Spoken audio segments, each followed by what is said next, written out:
নমস্কার, জয়ার জগৎ সংসারে সকলকে স্বাগত। আজকে বাড়িতে তৈরি পাস্তা রেসিপিটি আমি সকলকে শেয়ার করছি। 2 কাপ ময়দা, 2টো ডিম, 1 চিমটি লবণ আর একটু রিফাইন তেল দিয়ে এটা বেশ ভালো করে মেখে নেবেন।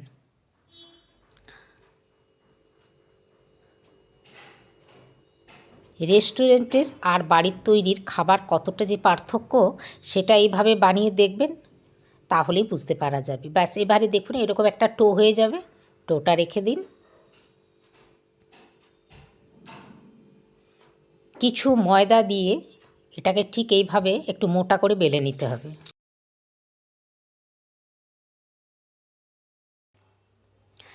এইভাবে বেলার পরে ফোল্ড করে নিতে হবে ঠিক এইভাবে। তারপরে এটাকে কাটতে হবে, যেভাবে ভিডিওতে দেখছেন এইভাবে কেটে নেবেন।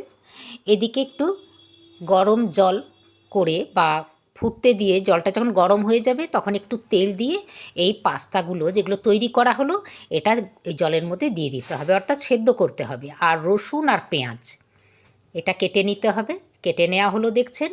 এরপরে আবার একটি ফ্রাই প্যান বসিয়ে তাতে রিফাইন তেল একটু আর 2 চামচ বাটার দিয়ে ওই কুচানো রসুনগুলো একটু ফ্রাই করে নিতে হবে। দেখতে হবে যাতে করে খুব বেশি ভাজা না যায়, রসুনের কাঁচা গন্ধটা চলে যাবে, একটা সুন্দর গন্ধ বেরোবে।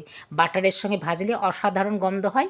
এটা দেখুন পার্সলে পাতা, অনেকটা দেখতে এটা কিন্তু ধনে পাতার মতো, কিন্তু ধনে পাতা নয়, এটা সুন্দর একটা গন্ধ হয়। বাজারে পাওয়া যায় আর তাছাড়া এটা শুকনো প্যাকেটও পাওয়া যায়।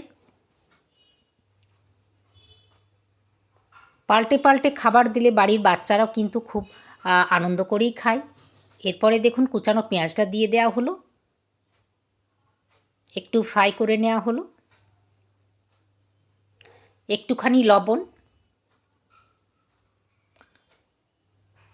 পাস্তা মশলা আর চিলি ফ্লেক্স অর্থাৎ শুকনো লঙ্কাটাকে একটু গুঁড়ো করে দিয়ে দেওয়া হলো। ভালো করে নেড়ে নেবেন এইভাবে। এরপরে দুধ ঢেলে দিতে হবে। দেখুন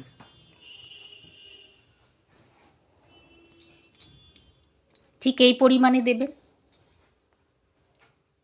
অন্য ওভেনে কিন্তু পাস্তা সেদ্ধ হচ্ছে। রঙটা কত সুন্দর হয়েছে দেখুন। দুধ যখন ফুটতে শুরু করবে তখন চিজ দিতে হবে। এই পাস্তা বানাতে কিন্তু চিজই হলো আসল।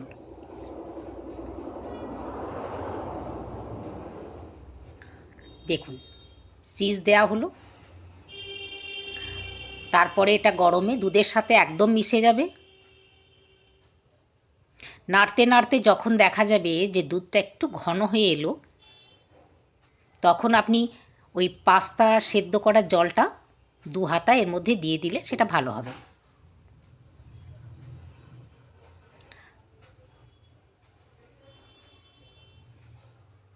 দেখুন কত সুন্দর লাগছে। দুধ ফুটে গেছে, চিজগুলো একদম এর সাথে মিশে গেছে। এবারে দুধ বেশ ভালো করে নাড়তে থাকতে হবে। দেখুন নাড়তে থাকুন। যখন খুব ঘন হয়ে আসবে তখন ওই পাস্তার ফোটানো যে জল একটু দিয়ে দেবেন। তারপরেই পাস্তাটা দেবেন, এতে করে খুব ভালো হবে। আর পাস্তাগুলো ছেঁকে নিয়ে যেভাবে কুচো নিমকি কাটা হয় সেই রকম করে কেটে নিয়ে আর ঢেলে দেবেন। ব্যাস, একটু নেড়ে চেড়ে আর গরম গরম পরিবেশন করবেন, দেখবেন অসাধারণ খেতে লাগবে। আর যদি ভিডিওটি ভালো লাগে অবশ্যই একটা লাইক করবেন, শেয়ার করবেন, সাবস্ক্রাইব করবেন আর আপনার মূল্যবান মতামত অবশ্যই জানাবেন। আজ এই পর্যন্ত, আবার পরের ভিডিওতে দেখা হবে। নমস্কার।